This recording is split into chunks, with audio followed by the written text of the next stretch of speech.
नमस्कार साथियों, the nursing academy YouTube channel पर मैं आप सभी का स्वागत करता हूं।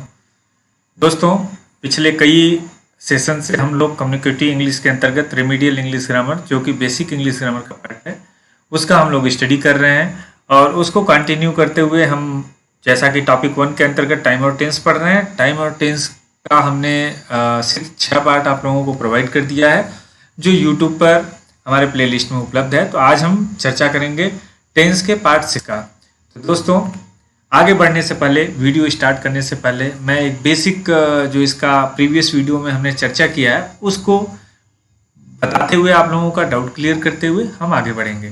तो जैसा कि हमने पहले वीडियो में जो हमारा टाइम और टेंस का बेसिक इंट्रोडक्शन था, उसमें हमने बताया था कि जो टेंस है वो 3 प्रकार के होते हैं। प्रेजेंट टेंस, जिसको हम वर्तमान काल बोलते हैं, पास्ट टेंस जिसको भूतकाल बोलते हैं, और फ्यूचर टेंस जिसको हम भविष्यत काल बोलते हैं, जो मीन्स जो आने वाले समय में घटित होगा।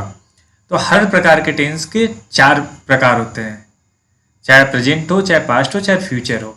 हर के 4 पार्ट होते हैं और चारों पार्ट सब में बराबर होता है। अगर प्रेजेंट इंडिफिनिट है तो वो जाके पास्ट इंडिफिनिट हो जाएगा और फ्यूचर में फ्यूचर इंडिफिनिट हो जाएगा। वैसे ही कंटिन्यूअस, परफेक्ट, परफेक्ट कंटिन्यूअस। तो इस प्रकार से आप देखेंगे टोटल 12 प्रकार के टेंस होते हैं। आउट ऑफ 12 टेंसेस, जो 5 या 6 जो टेंस है मोस्ट इंपॉर्टेंट है, मैं उस पर स्पेशल फोकस किया हूँ। चाहे प्रेजेंट, सिंपल प्रेजेंट हो गया जिसको हम प्रेजेंट इंडेफिनिट टेंस बोलते हैं, सिंपल पास्ट हो गया जिसको हम पास्ट इंडेफिनिट बोलते हैं, प्रेजेंट परफेक्ट हो गया, पास्ट परफेक्ट हो गया और फ्यूचर परफेक्ट हो गया। ये जो 5-6 प्रकार के जो टेंस हैं बहुत इंपॉर्टेंट हैं, जो आगे एडवांस इंग्लिश ग्रामर में काफ़ी मदद करते हैं। काफ़ी क्वेश्चन, काफ़ी सेंटेंस, काफ़ी स्ट्रक्चर उनसे बनते हैं। तो आज मैं उसी इम्पॉर्टेंट टॉपिक को आप लोगों के समक्ष डिस्कस करने चल रहा हूँ। तो वीडियो को बिना स्किप किए हुए आप एक एक पॉइंट को, एक एक चीज़ को, एक एक नियम को, एक एक सीक्वेंस को समझने की कोशिश कीजिएगा। प्रयास रहेगा मेरा कि आपके हर डाउट को क्लियर करें। अगर फिर भी मेरे पूरे सेशन के कंप्लीट होने के बाद भी अगर आपके माइंड में कोई डाउट होता है, कोई क्वेरी होती है, आप उसको हमारे टेलीग्राम चैनल पर रेज कर सकते हैं। हम उसका सोल्यूशन आपको अवश्य प्रदान करेंगे। मेरा प्रयास है आप लोगों को कि बेसिक जो आपका स्ट्रक्चर है, जो बेसिक इंग्लिश ग्रामर का स्ट्रक्चर है, वो आपका पूरा अच्छे से कवर कर दूं, जिससे कि आपको एडवांस इंग्लिश पढ़ते समय, ट्रांसलेशन करते समय, चाहे इंग्लिश टू हिंदी हो गया या वाइस वर्सा हो गया, या वॉइस करते समय, नरेशन करते समय, या कंप्रीहेंशन क्वेश्चन सॉल्व करते समय आपको कोई दिक्कत का सामना न करना पड़े। चलिए हम बिना टाइम वेस्ट किए आज का वीडियो स्टार्ट करते हैं। तो जैसा कि हमने बोला कि हम फ्यूचर टेंस को पढ़ रहे हैं और फ्यूचर टेंस का आज पार्ट 3 है, जो फ्यूचर परफेक्ट टेंस से रिलेटेड है। तो सबसे पहले हमें ये जानना चाहिए कि फ्यूचर परफेक्ट टेंस कहते किसको है। फ्यूचर का मतलब आप लोगों को पता है, आने वाले दिनों में। परफेक्ट मीन्स जो पूर्ण हो, टेंस मीन्स काल। तो इसका डिफिनीशन हम इस प्रकार से कर सकते हैं, this tense is use to express an action. ठीक है, जितने भी टेंस होते हैं सब में एक्शन होता है। तो सेम उसी एक्शन को कवर करते हुए, this tense is use to express an action which the speaker assumes. Speaker assumes means जिसके द्वारा सेंटेंस को बोला जा रहा है, जिसके द्वारा सेंटेंस को लिखा जा रहा है, उसको हम स्पीकर मानते हैं। Will have completed in future, कि एक ऐसा कार्य जिसको कि खुद वक्ता यह फील करता है कि आने वाले दिनों में वह पूर्ण हो जाएगा। तो परफेक्ट टेंस हमेशा कंप्लीशन की तरफ इशारा करता है कि कोई भी सेंटेंस आने वाले दिनों में या भूतकाल में या प्रेजेंट टाइम में जो कंप्लीट हो, उसको टेंस के हिसाब से उसको दिखाया जाता है। तो ये इसका एक डिफिनीशन हो गया। चलिए हम कुछ एग्जाम्पल के तहत इसको समझने का प्रयास करते हैं। तो हमने एग्जाम्पल हिंदी और इंग्लिश दोनों में दिया है, जिससे कि आपको समझने और लिखने में कोई दिक्कत ना हो। अगर हम हिंदी से स्टार्ट करें, शाम तक वह आगरा पहुंच जाएगा। दोस्तों, आगे बढ़ने से पहले, जैसा कि मैं हर वीडियो में आप लोगों को बताता हूं कि कुछ कीवर्ड्स होते हैं किसी भी सेंटेंस को समझने के लिए, किसी सेंटेंस को पहचानने के लिए कि यह सेंटेंस किस पार्ट्स से लिया गया है, यह सेंटेंस टेंस के किस पार्ट को डिनोट करता है। तो इसमें मैं बता दूं, चुका होगा, चुका होगा, चुकी होगे, चुके होंगे, या आ होगा, ई होंगे, ये होंगे। इस प्रकार का कीवर्ड अगर सेंटेंस के लास्ट में एज ए वर्ब आता है तो आप उसको फ्यूचर परफेक्ट टेंस में कंसिडर कीजिएगा। उसके अलावा अगर इंग्लिश का सेंटेंस दिया है तो इसका जो हेल्पिंग वर्ब होता है विल हैव प्लस वर्ब का थर्ड फॉर्म। जैसे प्रेजेंट परफेक्ट में होता है हैज हैव, पास्ट परफेक्ट में होता है हैड, हैज हैव का पास्ट टेंस हैड। उसी प्रकार से फ्यूचर में आप विल पढ़ते हैं तो विल के साथ हैव हो जाएगा। तो विल हैव के साथ अगर थर्ड फॉर्म है तो विल हैव, या शैल हैव के साथ अगर थर्ड फॉर्म है तो वो फ्यूचर परफेक्ट टेंस को डिनोट करेगा, वह सेंटेंस फ्यूचर परफेक्ट टेंस से माना जाएगा। तो चलिए हम एक एक करके समझते हैं। शाम तक वह आगरा पहुंचेगा मीन्स यहाँ पे एक प्रपोजल दिखाया जा रहा है। जैसा आपने डिफिनेशन में बताया कि जो मैं सपोज मैं स्पीकर हूँ और मैं ये बोल रहा हूँ कि शाम तक वह आगरा पहुंच जाएगा, means I am the speaker and to someone home I am saying he is the listener. तो I am assuming that a person who has gone somewhere and he is supposed to reach at Agra by evening। तो इस प्रकार से आने वाले समय का हम यहाँ पर एक परफेक्शन के रूप में एक सेंटेंस हम बोल रहे हैं। This is why I am speaker and I am conveying some message to someone else. आशा है आप लोगों को समझ में आ गया होगा। तो वह शाम तक पहुंच जाएगा, he will have reached Agra by evening. यहाँ पे हमेशा फ्यूचर परफेक्ट टेंस में हमेशा टाइम दिया रहता है। श्याम कल तक अपना काम समाप्त नहीं कर चुकेगा। देखिए जो कीवर्ड हमने बताया था पहुंचेगा, चुकेगा। तो श्याम यहाँ पे ये निगेटिव है, तो जब निगेटिव आएगा तो will not have, will have के बीच में नॉट आएगा। उसके बाद वर्ब का third form his work by evening. क्या उसका भाई इस महीने तक नौकरी पा चुकेगा? तो WS टाइप है, ऐसा नो टाइप क्वेश्चन है, तो इसमें सब्जेक्ट पहले आ जाता है will, his brother subject, have बाद में आता है, उसके बाद third form job by this month. तो इस प्रकार से हम हिंदी और अंग्रेजी के जो सेंटेंस होते हैं, वाक्य का जो होता है वो स्ट्रक्चर हम इस प्रकार से फ्रेम करते हैं, और उसका ट्रांसलेशन हिंदी में हो तो हिंदी में ऐसे करते हैं, और हिंदी से अंग्रेजी में हो तो इस प्रकार से करते हैं। चलिए हम हर प्रकार के सेंटेंस को एक एक करके हम पढ़ते हैं। तो सबसे पहले हम पॉजिटिव सेंटेंस को पढ़ेंगे। सबसे पहले इसका देखते हैं कि स्ट्रक्चर कैसे होता है। तो पॉजिटिव सेंटेंस में जैसे हर प्रकार के टेंस का होता है सब्जेक्ट, उसके बाद इसका हेल्पिंग वर्ब शैल हैव या विल हैव, शैल विल के बाद हैव, फिर वर्ब का थर्ड फॉर्म, फिर ऑब्जेक्ट आएगा। तो इस प्रकार से इसका स्ट्रक्चर बनता है। चलिए एग्जाम्पल के माध्यम से हम समझते हैं। The teacher will have completed there evaluation before the exam.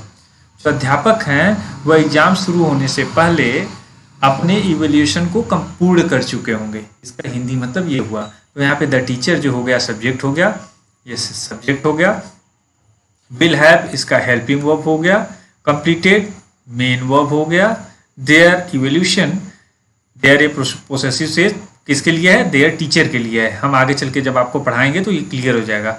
ये टीचर के लिए, टीचर को डिनोट करता है। इवोल्यूशन ये ऑब्जेक्ट हो गया, बिफोर द एग्जाम ये other part of the sentence हो गया। तो इस प्रकार से हम करते हैं। आई थिंक समझ में आ गया होगा आपको। चलिए नेक्स्ट देखते हैं। You will have learn German before he moves to Germany. You आप या तुम सब्जेक्ट हो गया, विल हैव आपका हेल्पिंग वर्ब हो गया, लर्न आपका थर्ड फॉर्म हो गया, लर्न जर्मन। देखिए किसी भी ये आप लैंग्वेज का नाम का पहला लेटर हमेशा कैपिटल होता है, आपको ये पता होना चाहिए। बाकी पार्ट्स ऑफ स्पीच में हम कवर कर देंगे। Before he moves to Germany, ये उसके जर्मनी जाने से पहले आप जर्मन भाषा सीख चुके होंगे। आई थिंक क्लियर हो गया होगा। चलिए नेक्स्ट देखते हैं। I shall have made the film by the end of this year.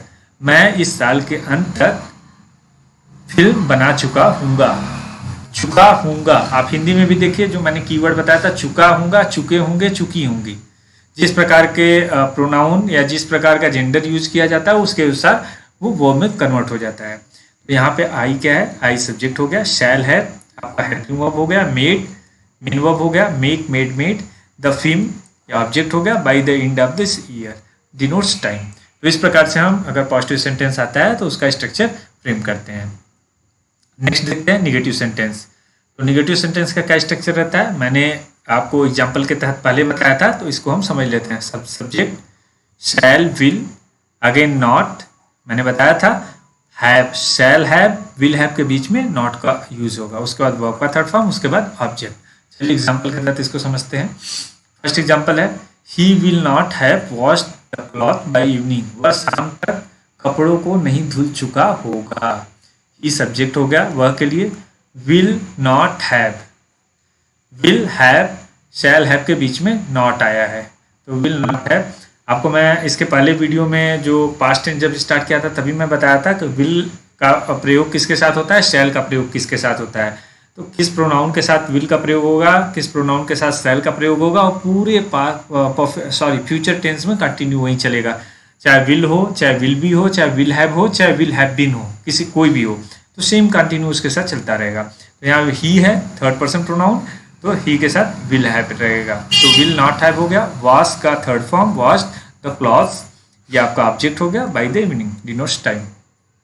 Next हम देखते हैं आई। आई देखिए फर्स्ट पर्सन प्रोनाउन है, आई के साथ शैल हैव लग गया। तो I shall not have seen the Taj Mahal by 4 January, मैं 4 जनवरी तक ताजमहल को नहीं देख चुका हूँगा।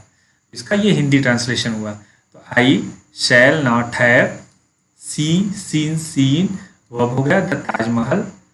जो इस तरह के जो फेमस प्लेस रहते हैं उसके पहले आर्टिकल का यूज होता है। जब हम आर्टिकल पढ़ाएंगे तो आपको बता देंगे। Taj Mahal by 4 January, denotes time.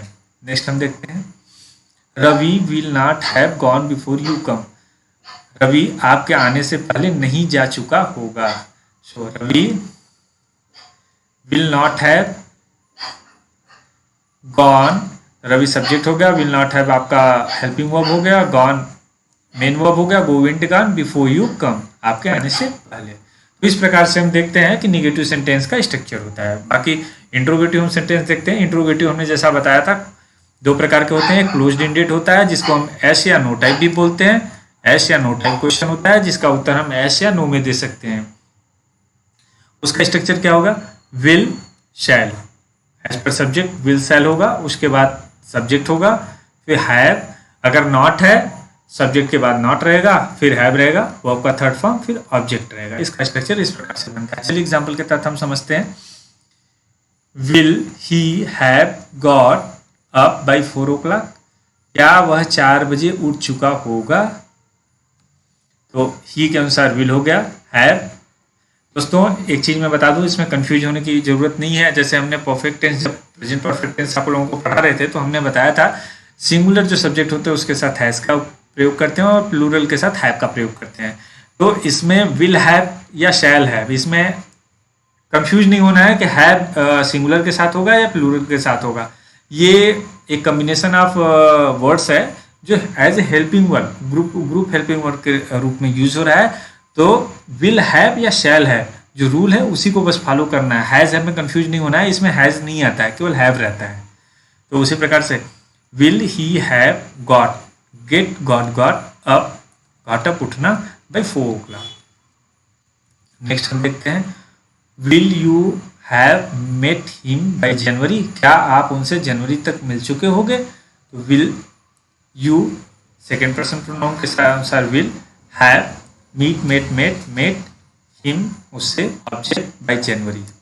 इस प्रकार से आप देख सकते हैं shall I have told you this plan before he comes, क्या उसके आने के पहले मैं प्लान की चर्चा आपसे कर चुका हूँगा। तो क्या के लिए शैल हो गया, बिकॉज आई है फर्स्ट पर्सन प्रोनाउन, उसके बाद हैव हो गया, टेल टोल्ड, यू ऑब्जेक्ट हो गया, दिस प्लान एडिशनल ऑब्जेक्ट हो गया, यू फर्स्ट ऑब्जेक्ट हुआ, ऑब्जेक्ट 1 और ये ऑब्जेक्ट 2, बिफोर ही कम्स उसके आने से पहले। अब देखिए आप लोगों के माइंड में एक हो सकता है क्वेरी आ रहा हो, नहीं भी आ रहा है तो मैं बता देता हूँ। हम इसके पहले जितने भी वीडियोस बताए थे उसमें बताए थे कि इंट्रोगेटिव 2 प्रकार के होते हैं। पहला क्लोज्ड इंडेड, आज मैंने आपको बताया कि इसको ऐसे या नो टाइप भी कहते हैं। ऐसे या नो टाइप कहने का आंसर क्या है, मतलब जो रीजन क्या है उसको, जैसे फॉर एग्जांपल अगर ये सेंटेंस लेते हैं will he have got up by 4 o'clock, क्या वह 4 बजे तक उठ चुका होगा। ये हम उत्तर दे सकते हैं वर्ड में, हाँ या नहीं, उठ चुका होगा। अगर हाँ उठ चुका है तो उसको हम हाँ भी लिख सकते हैं एस, अगर नहीं उठ चुका होगा तो no. This is why it is called yes और no type question. I think clear हो गया होगा। चलिए इसके सेकेंड पार्ट को पढ़ते हैं जो ओपन इंडेड होता है, जिसको WH टाइप भी हम बोलते हैं। तो जैसा कि WH टाइप है तो उसका स्टार्टिंग जो होता है WH से स्टार्ट होता है। WH वर्ड्स जो होते हैं मैंने आपको बता दिया था। उसके बाद विल, शैल जो भी होगा as per subject plus have plus third form plus object. चलिए एग्जाम्पल के तहत इसको समझते हैं। What will father have done before you reach. आपके पहुंचने से पहले पिताजी क्या कर चुके होंगे। तो क्या के लिए व्हाट, फादर सब्जेक्ट है, फादर के अनुसार will, have, do, did, done, done third form, वो third form, before you reach आपके पूछने से पहले। नेक्स्ट हम देखते हैं what shall we have given you by 3 o'clock। हम लोग आपको 3 बजे तक क्या दे चुके होंगे। क्या, अगेन व्हाट, यहाँ पे वी सब्जेक्ट है, वी के अनुसार शैल होगा helping verb, have, give, gave, given third form, you object by 3 o'clock। Next हम देखते हैं home will you have invited by noon. आप दोपहर तक किसको इनवाइट किए होंगे। तो किसको के लिए होम, यू सब्जेक्ट है, यू के अनुसार विल हैव, इनवाइट निमंत्रित करना या आमंत्रित करना, बाय नून दोपहर तक। तो इस प्रकार से आप देख सकते हैं, इस प्रकार से हम जितने भी ये फ्यूचर परफेक्ट टेंस होता है उसके जितने प्रकार के तीन प्रकार के जो सेंटेंस होते हैं उन सेंटेंसों का स्ट्रक्चर इस प्रकार से हम करते हैं। चलिए इसके कुछ इंपॉर्टेंट नियम हैं, इंपॉर्टेंट नियम हम देख लेते हैं। हर प्रकार के टेंसेस के कुछ ना कुछ इंपॉर्टेंट नियम रहते हैं जो हम आपको बताते हैं। देखिए यहाँ पर रूल फर्स्ट है, if time expression is mentioned with such indicating words like, जो टाइम को एक्सप्रेस करने वाले जो वर्ड्स हैं since, how long, for, full, all along, through out, इस प्रकार के जो वर्ड्स हैं जो टाइम डिनोट करते हैं यहाँ से यहाँ तक, उनके साथ हमेशा परफेक्ट कैटेगरी के टेंस यूज होते हैं। और बेसिकली अगर अगर फ्यूचर को डिनोट करते हैं तो वहाँ पे फ्यूचर परफेक्ट टेंस का प्रयोग होता है। ये जो वर्ड्स हैं हमने बताया, ये टाइम डिनोटिंग वर्ड्स हैं, हमेशा फ्यूचर को दर्शाते हैं। अगर वो डिनोट करता है कि आने वाले दिनों में इन अपकमिंग डेज ये होगा तो वो फ्यूचर परफेक्ट टेंस में हो जाएगा। For example we shall have suffered a lot by now. हमने देखा यहाँ पे हमने दिया था a lot by now, by now इसमें नहीं है बट बाय नाउ भी आपको याद रखना है। तो we shall have suffered a lot, she shall have suffered a lot, she will have suffered a lot since her birth. अपने पैदा होने के बाद से, means the moment she has got her birth, she will have suffered a lot. जब से वह पैदा हुई है तब से अब तक वह बहुत अधिक झेल चुकी है, बहुत अधिक समस्याओं का सामना कर चुकी है। तो यहाँ पे देखिए शी विल हैव सफर्ड, ये फ्यूचर परफेक्ट को डिनोट करता है। अलॉट बहुत अधिक, बाय नाउ भी ये आपका ये टाइम डिनोटिंग वर्ड है। She will have finish the work by the time, by का हमने बताया था। तो बाय भी जो है वो वर्ड है जो हमेशा आपको टाइम डिनोट करता है। तो she will have finished, will have के साथ फिनिश, तो इस प्रकार से फ्यूचर परफेक्ट टेंस होगा। आई थिंक ये समझ में आ गया होगा। नेक्स्ट हम देखते हैं रूल 2। रूल 2 क्या है, some adverbs like ever, just, already, recently, yet, so far, till before, by the time, by, ये दोनों वर्ड इसमें आ गए हैं। तो सेम उसी को हम कंटिन्यू करते हुए indicate that tense should be in perfect tense. ये दोनों जो एग्जाम्पल थे वो यहाँ पे आप देखिए बाय द टाइम, बाय यहाँ पे दिया है। तो उसी को कंटिन्यू करते हुए, तो इसका एग्जाम्पल क्या होगा, जैसे इस प्रकार के जो वर्ड होते हैं वो हमेशा परफेक्ट टेंस में होते हैं और फ्यूचर को अगर डिनोट करते हैं तो फ्यूचर परफेक्ट टेंस में होंगे। For example he will have completed his assignment by Friday, वह शुक्रवार तक अपने असाइनमेंट को पूरा कर चुका होगा। ही विल हैव कंप्लीटेड, आप आराम से समझ गए होंगे। The ship will have left before we reach the harbour, तो हमारे हार्बर पहुंचने से पहले जहाज जो है वो जा चुका होगा। तो will have left, leave, left, left. तो आप देख सकते हैं इस प्रकार से हम स्ट्रक्चर करते हैं। तो ये रूल 2 था। उसके बाद रूल 3 हम देखते हैं। रूल 3 क्या है? फ्यूचर परफेक्ट टेंस का प्रयोग ऐसे एक्शंस को व्यक्त करने के लिए करते हैं जिनसे यह पता चलता है कि कार्य फ्यूचर में किसी दिए हुए निर्धारित समय तक समाप्त हो चुकेगा। जो हमने बताया स्टार्टिंग में, उसको और रूल क्लैरिफाई कर रहा है।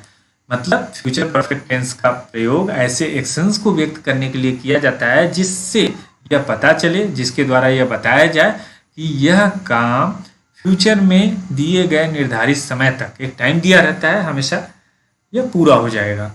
टाइम दिया रहता है, एक प्रपोजल रहता है कि फ्यूचर में यह पूरा हो जाएगा। फॉर एग्जाम्पल के तहत हम समझते हैं, हमने आप लोगों की सहूलियत के लिए कि आपको समझने में आसानी हो, हमने हिंदी और अंग्रेजी दोनों में एग्जाम्पल आपको दिए हैं। आगरा जाने वाली बस 5 बजे तक आ चुकेगी। तो द बस टू आगरा, देखिए द बस टू आगरा भी लिख सकते हैं, the bus going to Agra, दोनों सपोज्ड है वो। Will have arrived by 5 o'clock, will have arrived by 5 o'clock। Radha इस साल के अंत तक अपना नया घर बना चुकेगी। आप देख सकते हैं चुकेगी चुकेगी, तो Radha will have built verb है ये, her house by the end of this year, इस साल के अंत तक। इस महीने में, अगले महीने इस समय तक मैं तुम्हें मिल चुका हूँगा।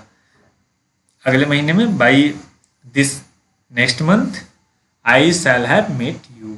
इस प्रकार से आप देख सकते हैं, इस प्रकार से जहाँ पे समय का निर्धारण हो और जहाँ प्रपोजल हो कि फ्यूचर में ये काम होगा, वहाँ पे फ्यूचर परफेक्ट टेंस का प्रयोग करते हैं। नेक्स्ट हम रूल देखते हैं, अनुमान या संभावना को व्यक्त करने के लिए फ्यूचर परफेक्ट टेंस का प्रयोग करते हैं। अनुमान, जहाँ पे एक्सपेक्टेशन हो, जहाँ पे कोई गेस हो या कोई आप संभावना व्यक्त कर रहे हैं, वहाँ पे हमेशा फ्यूचर टेंस का प्रयोग करते हैं। और ऐसे जो वाक्य हैं, ऐसे जो सेंटेंस हैं, वो हमेशा पास्ट टेंस को डिनोट करते हैं। उनकी जो एक्सप्रेशन है, सेंटेंस का एक्सप्रेशन है, वो हमेशा पास्ट को डिनोट करता है, उसको हम फ्यूचर पास्ट बोलते हैं। फॉर एग्जाम्पल हम देखते हैं, तुम हैरी पॉटर फिल्म देख चुके होगे। देखिए देख चुके होगे तो कर रहा है कि फ्यूचर को है, लेकिन देख चुके होगे एक्शन क्या है, पास्ट में हुआ होगा। तो you will have watched the movie Harry Potter, तुम हैरी पॉटर सिनेमा देख चुके होगे। शायद श्याम उपन्यास पढ़ चुका होगा, तो यहाँ पे शायद लग गया, मीन्स संभावना व्यक्त किया जा रहा है।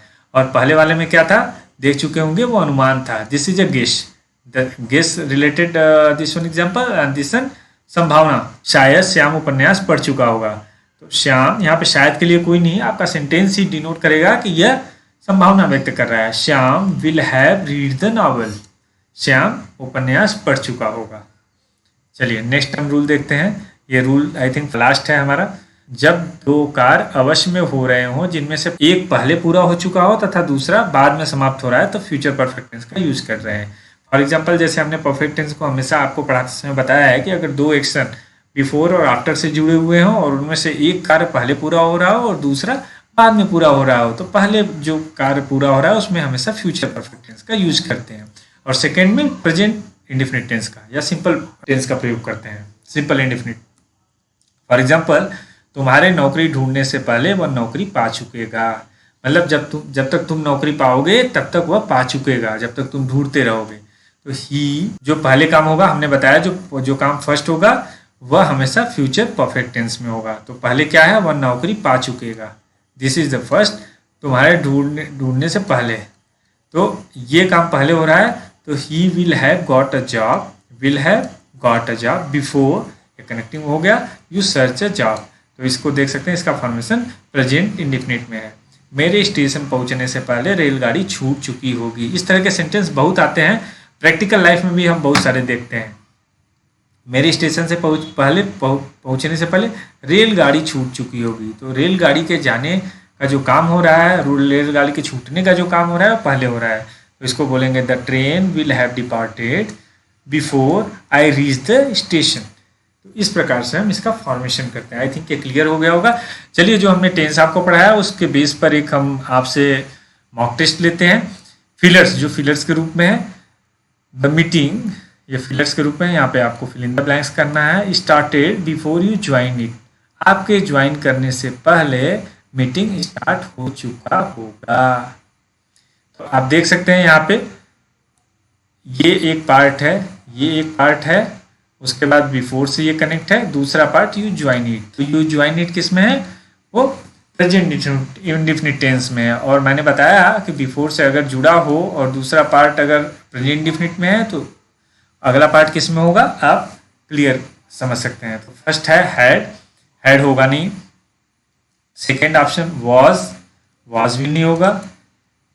थर्ड विल हैव, और फोर्थ शैल हैव। अब आपको दो में डाउट है, विल होगा या शैल होगा। तो द मीटिंग है, ये थर्ड पर्सन को डिनोट करता है, तो थर्ड पर्सन के लिए हमेशा विल हैव का प्रयोग होगा। शैल हैव भी आपका एलिमिनेशन मेथड के साथ कट जाएगा, और वाज और हैड का तो कोई संबंध ही नहीं है। तो इस प्रकार से आपको जहां भी इस तरह के क्वेश्चंस आते हैं, आराम से एलिमिनेशन मेथड के हिसाब से आप चाहे स्पॉट देयर रहे चाहे फिलर्स रहे, आप उनको आसानी से सॉल्व कर सकते हैं। तो आज का वीडियो यहीं पर समाप्त होता है। आशा करता हूँ फ्यूचर परफेक्ट टेंस आपको अच्छे से समझ में आ गया होगा। अगर समझ में आया, वीडियो अच्छा लगा तो लाइक कीजिए, शेयर कीजिए, सब्सक्राइब कीजिए, बने रहिए हमारे साथ the nursing academy YouTube channel पर। बेल आइकन को प्रेस कीजिए जिससे आने वाले वीडियोस के नोटिफिकेशन आप तक आसानी से पहुंचते रहें। Thank you.